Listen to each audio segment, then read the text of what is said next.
welcome back to the Always Reading Book Club. It is your girl Kiki Reader, and we are diving back into our Dirty Billionaire series by Meghan March. If you haven't already listened to book one, which is called Dirty Billionaire, that link is going to be down in the description below. Once you listen to that review, you can come back and join us as we dive into the second book in the series, which is called Dirty Pleasures. Headline reads, Holly Wicks was spotted riding on a commercial flight in coach. Is there trouble in paradise already? So, Holly gets picked up at the airport by Tana. And of course, Tana wants all the details. And at first, Holly really didn't want to tell her. But she finally caves in and tells her that they were supposed to come together, her and Creighton.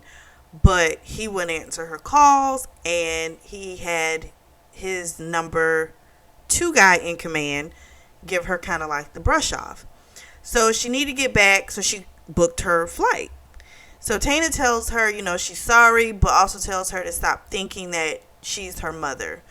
Tana lets her know, just because you allow someone to do something for you, it doesn't make you her. And because she has that whole complex in her brain, if I let someone do something for me, then it's kind of like her mom, and now I owe him, and now it's this whole thing in her head. She also tells her, if he comes after you, give him a chance. She tells her, sometimes when a person knows they're about to lose this amazing person, they might get their act together. So she gets a text from Chance, who's the tour manager, and he tells her to get to Boone Thrasher's place, who's the main act, by the way, because the bus is going to be leaving from his house. So he also tells her, the song they did, I think it's called That Girl. He wants to perform that song again. So she's super excited about this. And so she gets to Boone's place. And guess what old girl forgot? Her freaking cell phone. And there's no time for her to go back and get it. And she doesn't know Tana's number by heart to reach out to her and have her overnight it. But she got it from one of the guys because they knew Tana. So she was able to call her and have her send it. Our boy Creighton comes home to an empty penthouse. He calls out for her, nothing. Then he sees the note that simply says, Goodbye, Creighton. Of course, he's furious. And he yells out, I am not fucking done with you. He calls her phone tons of times, but it keeps going to voicemail. So then he leaves her a message that says, I'm not done with you and I'm coming for you. So he calls Cannon, who is his VP, and tells him, what's happened. Cannon thinks he wants to back out of the deal that they were just trying to do, but he was nope. Still going through with the deal. So I'm guaranteeing he's going to buy homegrown records. I guarantee that's what he was doing. So then Cannon tells him that, she had called earlier, and then it all comes kind of crashing down to him shit. She was supposed to be back in Nashville. I promised her I would get her back. And so now he's oh, fuck, I fucked up, So he has Cannon get her address. And he's taking the jet, he's on his way. And he also had him rent him a car as well. So he gets there, she's not there. Her neighbor tells him that she's going to be gone for a while because she had a suitcase. So Creighton's kind of pissed about her living conditions, and it makes him even more pissed because apparently the label has been making a ton of money off of her, but clearly they're not paying her that much. But he declares, all of that's going to change now. So he calls Cannon, finds out where are they? And there's this new stop on the tour. And so he heads to the jet. And I think it's San Antonio was the new a new date that they added to the tour. So Creighton's trying to get backstage. The security guard's no pass, no access. He tells the guy that his wife's back there, and the guy says it's not going to change my answer. So he bought some tickets from a scalper since the tickets for the show were sold out. He couldn't get any backstage passes, so he just, he's pissed off And he goes and he's like, well, fuck, I might as well just watch the show. So he even gets pissed off that this little, like, there's a teenage boy who has a sign up that says, marry me, Holly Wicks. And he's like pissed off in his head and like, that's my wife. Like, oh boy has it bad.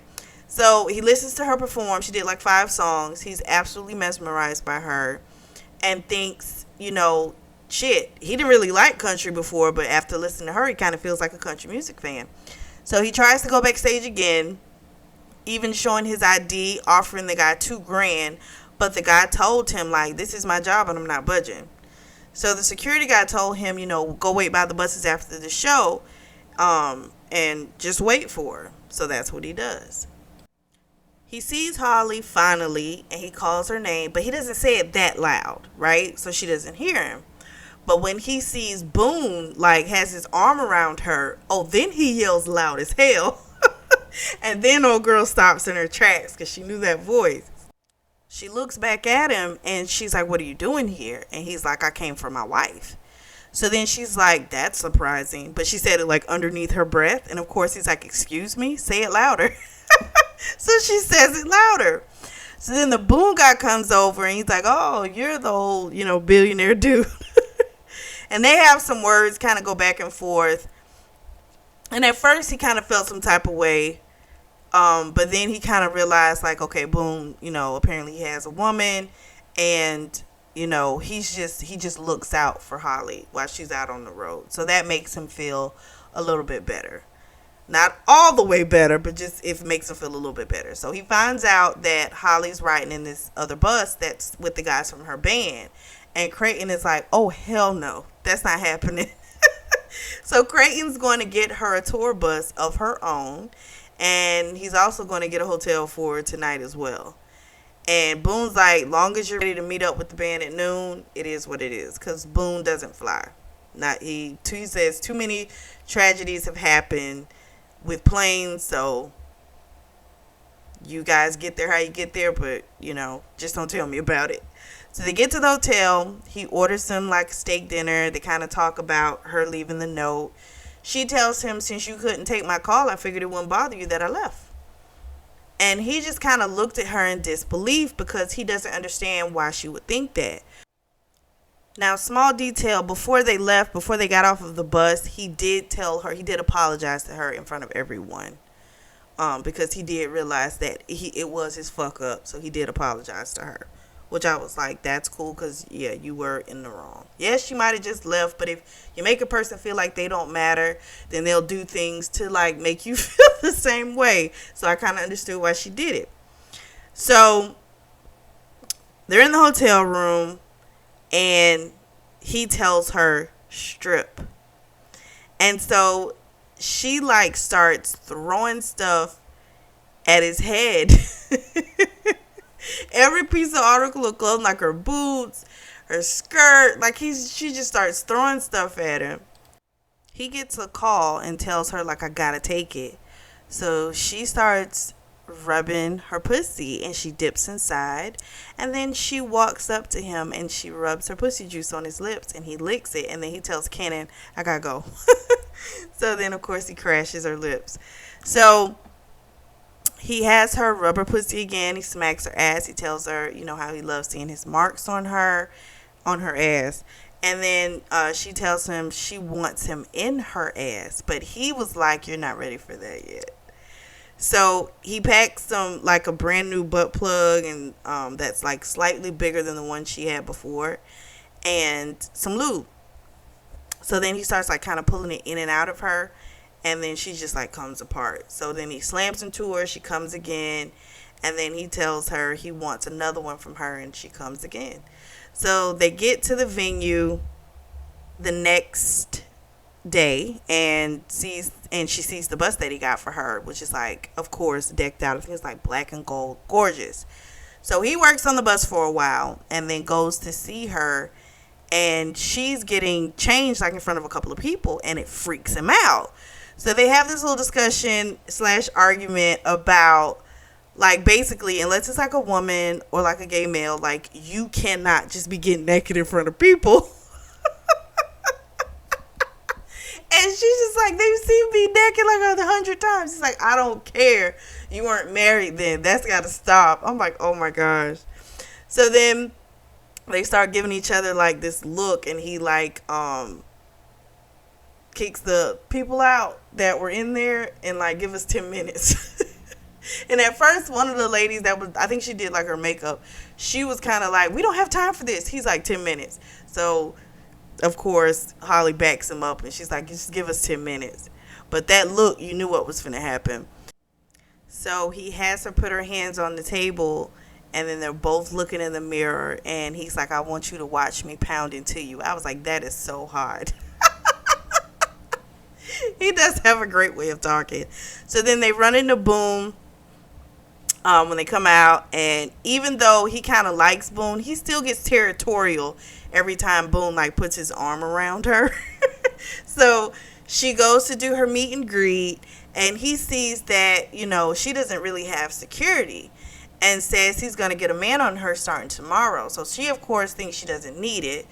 So then while Creighton's talking to Bill, who's the road manager, he hears her scream out, and he looks over, and it's this young guy who's grabbed her, and he's kissing her. So Creighton runs over, punches the guy, and of course all the cameras are flashing. Then he tells her she is going to have 2 men on her at all times. And he tells her if she tries to protest, he's just going to kiss her.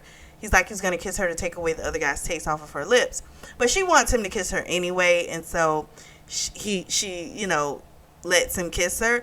But she thought it was going to be like this domineering, possessive type of kiss, which is what she gets from him. But it turned out to be like this nice, sweet, gentle kiss. And it was like, that was what she really needed. It was something she could savor. And it was like, that's what she needed at that moment. And she didn't realize how rattled she was from that other guy grabbing her and kissing her. And him doing that really calmed her. She goes to perform. After the show, she has like these thoughts, you know, swirling in her head. And the kiss he gave her, again, it like really threw her for a loop. And because she thought he was going to be all possessive, so it was like this other side of him she saw, and it was just like, what the hell? So then she starts with the doubt that she always has, you know, which is he probably won't like her performance, and that, you know, all he wants is just, you know, what he considers like her magical pussy, and that he'll get tired of her. So she asks him, you know, what did you think of the show? And he tells her that he watched the whole show the night before in San Antonio, and told her that she shouldn't be an opening act, she should be headlining. And he told her that he wasn't, you know, he's not the biggest country music fan, but hearing her voice just grabs a hold of you. And she's just in utter awe. And then comes another thought, you know, which is, I think I might fall for my husband. So they're on the bus the next day, and Creighton is eating Holly's pussy, and she is losing it. He made her come like 2 times, and then they get interrupted by a knock on the door. So it's Val Garcia, who's a songwriter that has come to help her with those 6 songs that she's got to get done. So they, of course, look like they have just finished fucking, even though they hadn't got to that part yet. And the Val guy kind of seems a little salty. And then we find out that she met him right after she won the Country Dreams competition, and that they didn't fuck, but they did kiss. And it makes Creighton jealous, because she had like pulled him to the back, and she explained to him what happened. And he tells her, you know, he's like, I'm not gonna lie to you, I'm jealous, I'm not gonna lie, you know. And she tells him, mark me to let him know that I belong to you. And so he kisses her with like such passion and possession. And so he tells her he's got some business to take care of, and that, you know, she asked to meet for lunch. He agreed. So they're going to meet up later. So her and the Val guy, they do like a great job of songwriting. She had already wrote one already on her own. I think it was called Lost on Fifth. And it was about Creighton and her like first, you know, being in New York with him for the first time. And he told her that, you know, that was going to be a sure hit. They get done. It's like a little bit past noon, and she hasn't heard anything from Creighton. So, of course, she starts to feel like she doesn't matter again. Because it doesn't take much. And, like, being that her childhood was the way it was, where you have a mother that didn't want to take care of you, and her only concern was about some guy, her feeling thrown away is it comes quicker probably than a normal person because she has trauma. So I kind of understand why something as slight as you don't pick up a phone to call me, you don't make it, it's going to affect her a lot more. And I understand that. So she gets a phone call, but it's from the county jail, and it is her mother, and she just says, "Hey baby, mama misses you." Creighton is hiring security detail, so that's why he's late getting back. But see how in her brain she's thinking he's not thinking of her, and the whole time he's literally doing something that is just about her. It's crazy. So while he's traveling back, we get a little info about Creighton. He apparently was married to a woman named Shaw before. She was like super business driven like he is. Her father had lost this hotel chain that had been in their families for like generations. And she was working super hard to like get that hotel chain back. And so they got married like 6 months after they started dating. And he bought the hotel chain for her. And like in the prenup, he stated that, he would give her the hotel chain back. Well, she only lasted with him about 3 months, divorced him. And she also had a guy that she like really loved on the side. But when she married Creighton, the guy dumped her, which makes sense. Like, why would I want to be with you? So then all the society women were like trying to be the next in line to be the next Miss Karis. And that was why he wanted to get married, to kind of also, keep them at bay. So one of the guys he hired was the security guy that was at that first concert who wouldn't let him go backstage without a pass. So after doing like a background check and everything, he finds out, the guy, he is ex-military. I think he had like 1 or 2 other guys. They're all ex-military. So he gets back to the bus. Holly gets on, and she looks depleted. And she asks him if he wants to meet one of the parents today. So he tells her, so then she tells him about her mom. So apparently her mother tried to break into her grandmother's house, which is now Holly's, because her grandmother left everything to Holly. And the sheriff came, and he doesn't like her mom because they used to fuck around. And Holly's mom had told, and the information got back to the wife, and the wife left him. So now he hates Holly's mom. So she asked him, like, where was he today? And he told her that he was hiring her security. Then they have, like, this passionate kiss, and he lets her know that, like, everything is different for him.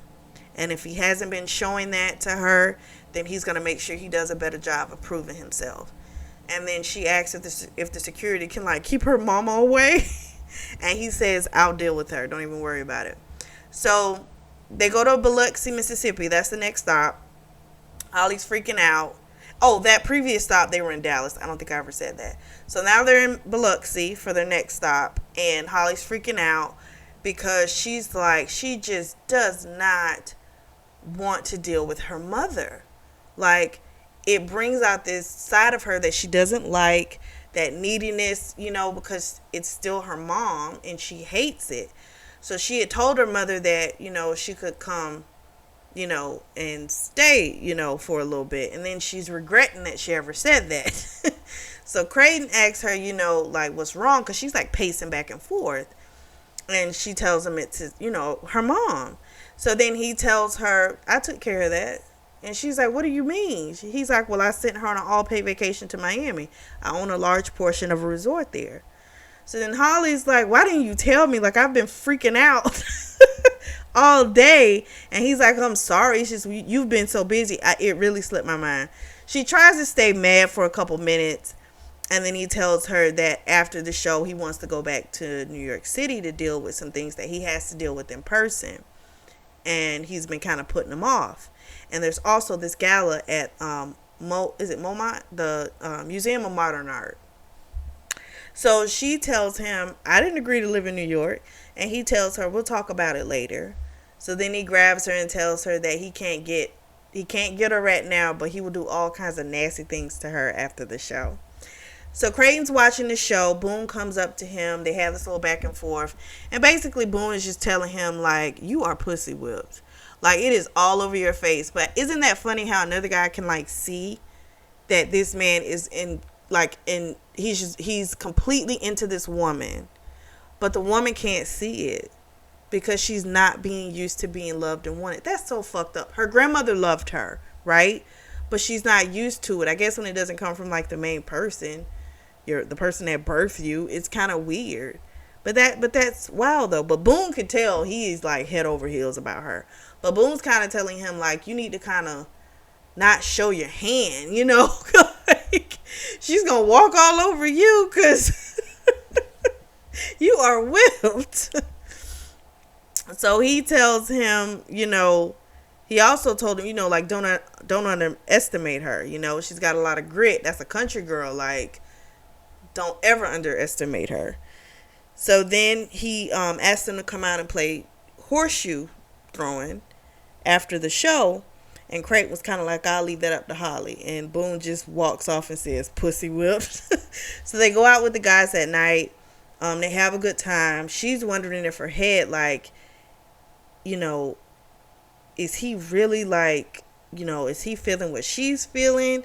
And she kind of feels like, you know, it feels one-sided. And then it's funny because he feels like it's one-sided.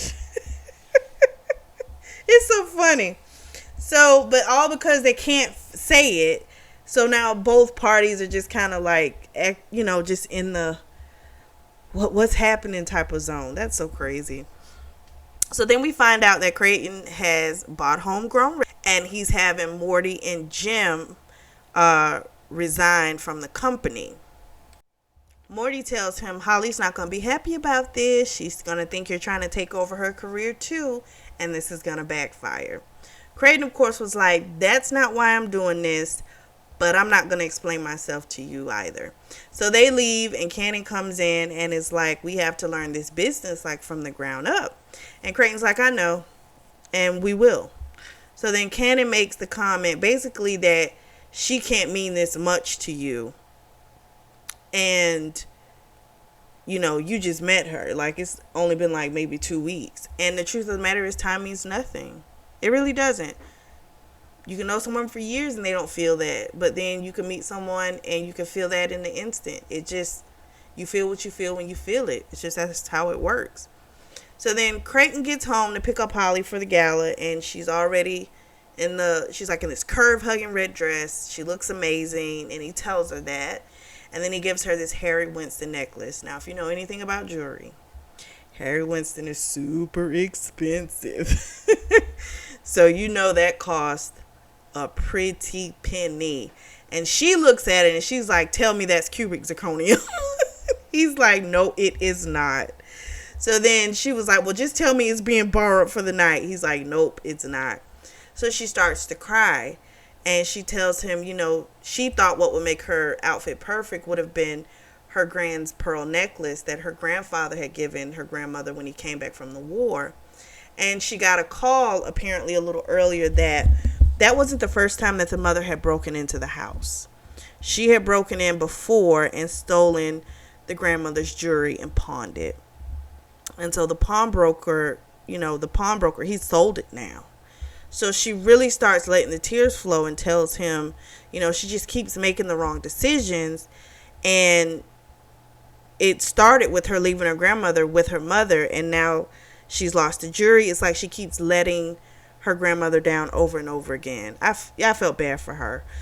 She goes to clean up her face. And then Creighton tells her, you know, we don't have to go.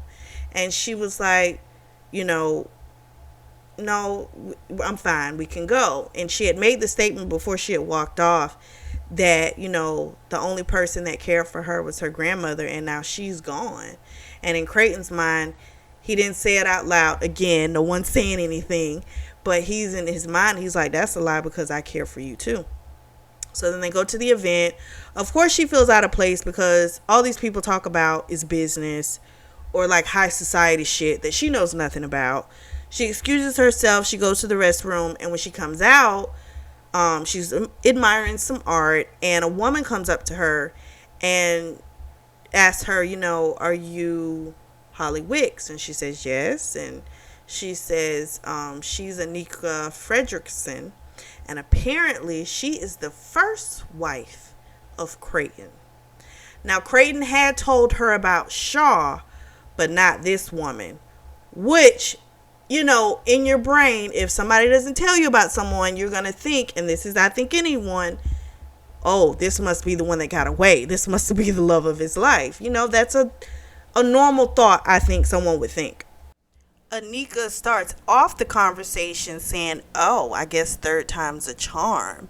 And she tells her that the reason she left him was because she was tired of being a prize, that they had married young, they were so in love, all this great stuff. And she tells her also that he's an adrenaline junkie. He'll get tired of you and he'll throw you away. So I advise you really focus on your career, because I do hear you in line, that you're in line for like the new artist award. And then Anika leaves, and then she runs off, and I think she does pass out because she can't catch her breath. Someone calls out Creighton's name. That's all she remembers, and I think she passes out. And he comes over and he has to pick her up and take her out. So they get back to the penthouse. He has his physician come to check her out. At first she declines, and then he's like, either you tell me what's going on or you get checked out. So she had the doctor check her out, and he was standing in the doorway like the whole time. He's demanding to know what the fuck happened. And finally she tells him. And the first thing that comes out of his mouth is, who told you? And she goes, oh, so it's true. And what are you going to tell your fourth wife? That I was on a whim too? And he tells her it isn't important. And, you know, that was a long time ago. They go back and forth about this. And then Creighton, in his brain, is starting to do his overthinking as well. And he's like, I'm in fucking love with this woman, and she doesn't feel the same way. That's all he hears as she's talking to him. She hasn't said that, but that's how he feels, right? And so he kind of goes back to a place and starts thinking about, you know, with his parents and how they were taken out on a mission in Africa. And, you know, that's how they passed away. And then he had to come home and live with his uncle, who, like, refused to love him. And him and the uncle are still at odds now, you know. So he decided he wasn't going to beg her to love him. And so he tells her, if you want to go, Holly, you can go. I'm not going to beg you to stay. And then he turns and he leaves. Holly cries herself to sleep. And when she wakes up the next day, Creighton's gone. Everything Anika said is playing over and over in her head. And then a new phrase starts going through her head, which is, you have to get out of here. And also, I want to go home. And home isn't Nashville. She wants to go back to Kentucky. So she starts packing her stuff, and she leaves a note again, and it says the same thing as the last one. Goodbye, Creighton. And that's how this book ends.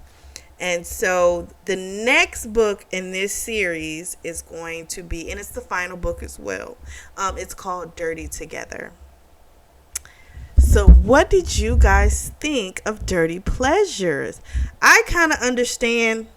This is the thing I don't understand with Creighton at the end, is if she's sitting up here pissed off at you and she's thinking that, you know, because as they're arguing, she's telling him, you know, like, pretty much, you just married me on a whim, like, you don't feel anything.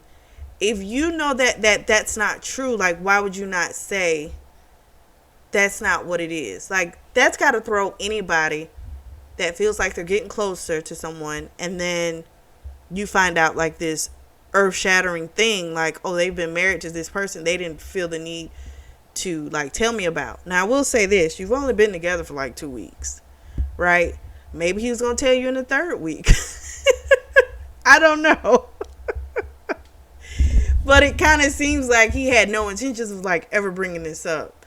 So then that makes you feel and think, like, was it because this was like some first love, or some, you know, is this the love that made him cold? You know, I can understand why her mind's, like, kind of flipping with that.